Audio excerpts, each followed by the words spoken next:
Hey, what's up everybody? Welcome to the video. This time's with the SH Figuarts Kylo Ren from Star Wars, rather Skywalker. And here we have the Sith Lord, Sith General, Sith, whatever it is you got going on. We don't know his official title as of yet, but I believe he is a Supreme Commander. But but yeah, this one is actually one of those things where if it ain't broke, don't fix it. And here we have something that's actually very, very nice, with some new minor details. So I'm gonna pop this hood back, right? And we are going to go over the look and the cape, and then we're going to go over articulation. Now, one of the cool things I liked about Kylo Ren was his design. I think one of those things that if he had kept his helmet on, it would have been even better. Added that mysterious vibe to it, right? But that's just my opinion. It doesn't have any sort of real take on anything. But the cape is actually pretty nice. I think the only gripe is that it's barely attached to the neck. So it has that free-flowing thing, a little too much. But once you get it all posed up, it actually looks pretty great on him.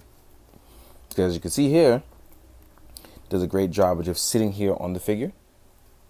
It's one of those things where it just will look very nice in static poses.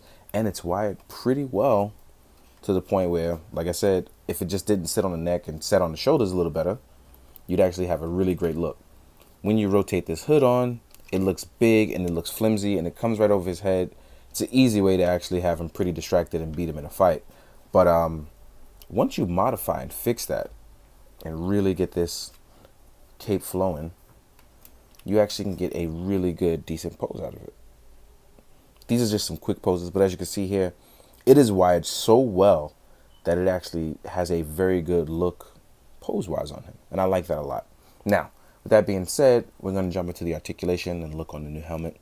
The new helmet is actually his old helmet pretty much just melded back together. He kept the old mask. He uses it as a reminder. At least that's what was going on in my opinion. I don't think he scarred it up purposely to do the same thing over and over.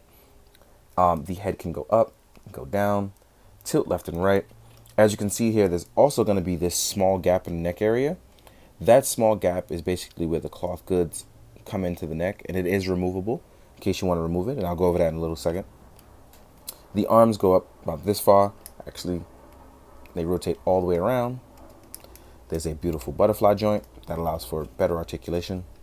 So if you want to cross over or have them dual weld or even do Wakanda Forever, none of those things seem to be an issue, right? There's that secret bicep swivel that's in there that allows you to rotate a little better.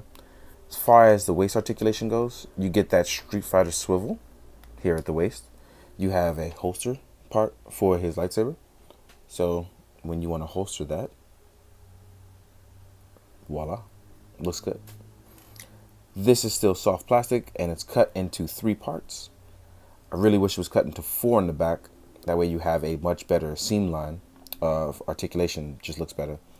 The leg articulation actually rotates out, has a thigh swivel inside the joint, and the leg is single jointed, but does have a generous ankle pivot and rotation.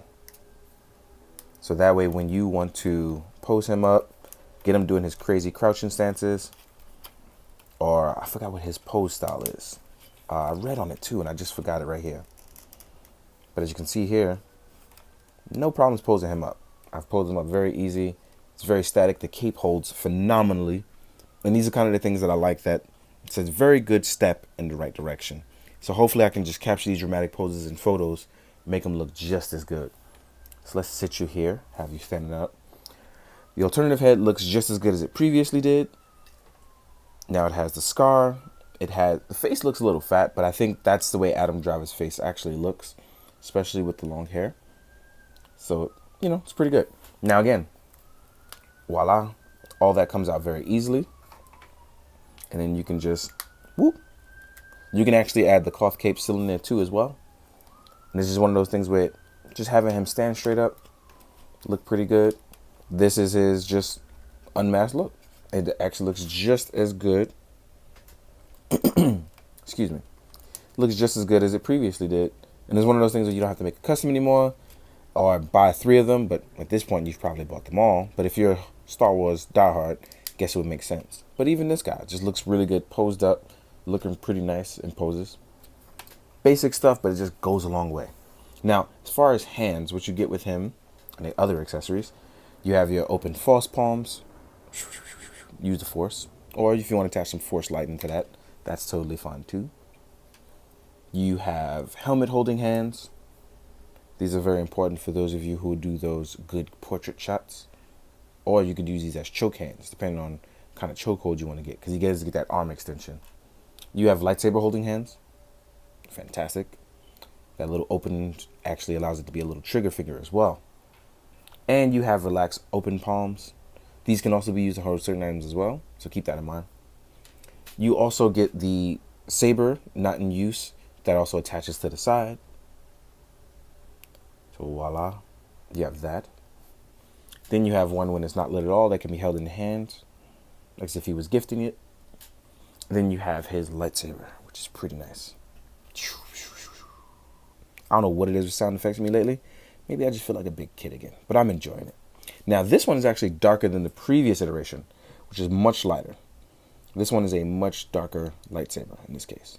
So if you want to mix and match, you totally can, but just know that this one is lighter, and this one is from Last Jedi, and the one from Rise of Skywalker is a much darker crystal. It's a slightly different paint job as well too, as we see here. This one actually is a little bit more bronze and rusted. This one has a little bit more silver look to it. So keep that kind of stuff in mind.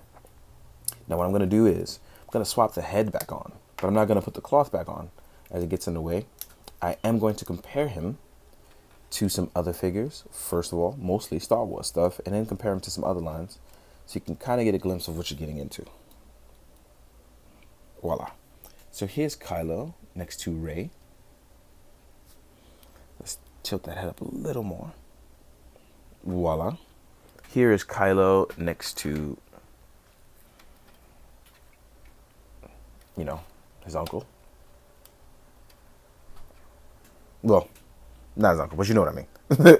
Here he is next to a stormtrooper.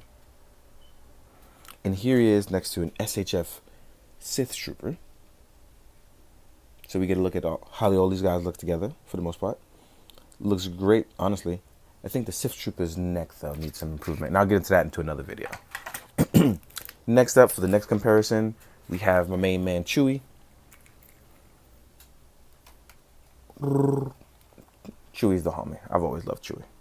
Here he is next to a Black Series Sith Trooper. In case you want to get a good comparison, try to have this guy compare up. And I don't mind these guys being slightly bigger than him or even around the same size, even though he's supposed to be tall. Because these guys could be any size. They're not clones anymore. So, last but not least, we're going to compare him to his other counterparts. And I'm actually going to put the helmet on from the previous one so you can see the look of all three. As you can see, this one is a lot more gray than it is black. And this one actually does have the good black look.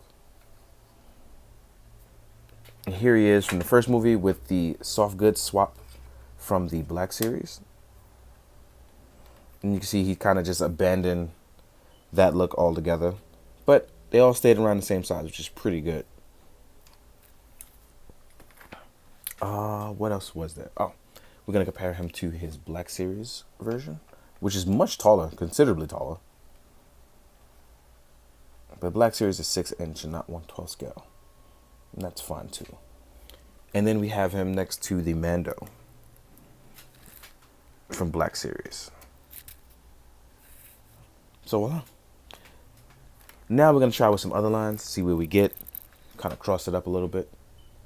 Here he is with a Marvel Legends Spider-Man. An Articulated Icons Ninja. Because ninjas can be in space too, right? A 1000 toy synthetic human.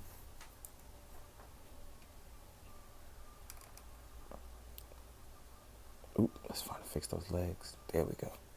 And an SH Figuarts Kamen Rider build, Rabbit Dragon form. So even amongst his own line, he's a little bit taller. He kind of fits in well. I think the only thing he's out of place with completely is probably Marvel Legends.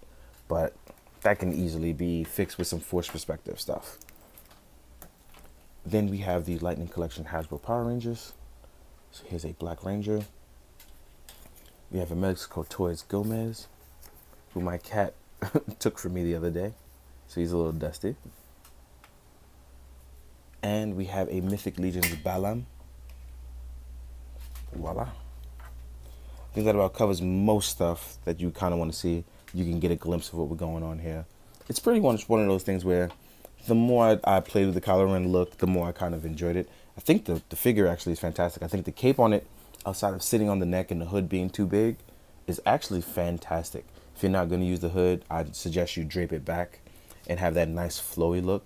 Definitely can get a lot of great action shots out of that. So keep that kind of stuff in mind. In the meantime, guys, I hope you enjoyed. Hope you found it informative. And as always, guys, hope you do good, be good, drink your water. Later.